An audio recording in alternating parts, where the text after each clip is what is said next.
kahit day off ko ngayon guys, mayroon pa rin gawain dito sa bahay. Kaya maglilinis ako ngayon ng bahay namin.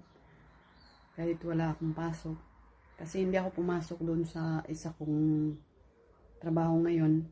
Kasi medyo masama yung pakiramdam ko. May kunting ano pa ako ba, yung ubo, tsaka kunting lagnat. Pero hindi ko naman matiis tong bahay namin na hindi ko malinis. Kaya lilinisin ko siya ngayon.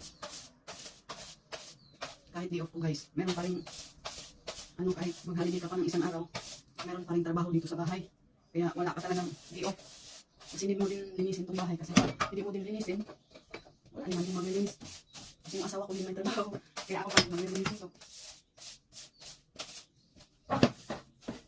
Kaya minsan yung bahay namin guys, sobrang kalat kasi uuwi ako ng oras na.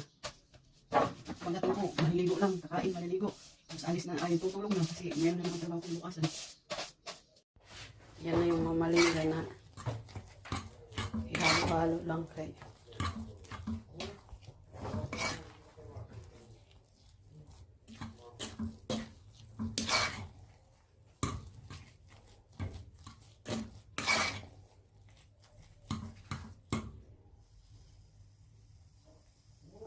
Mais man to sa atin guys. Mais ba na murag parang binlod.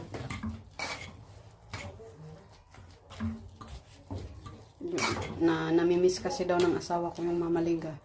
Kaya nilutuan ko siya ng mamaliga. Sinabi lang niya sa akin paano. Madali lang naman pala.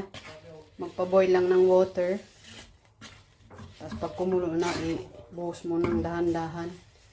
Sa akin, itinodo ko ng buhos. Yun nagbuo-buo. Pero naano naman ang sa tinidor. Okay guys. Pa natin ang asin.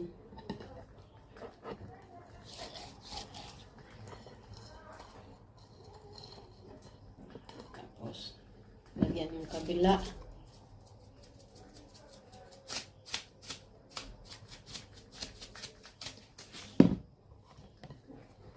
Ayan.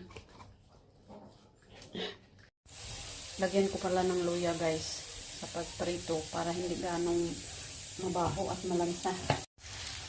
Ayan guys, magprito na tayo sa ating isda.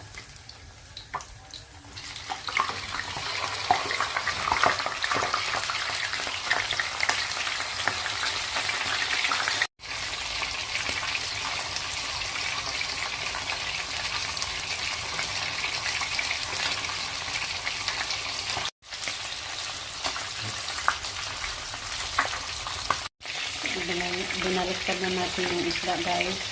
Ayan na siya. Brown na siya. Ayan. Prito lang siya na isda.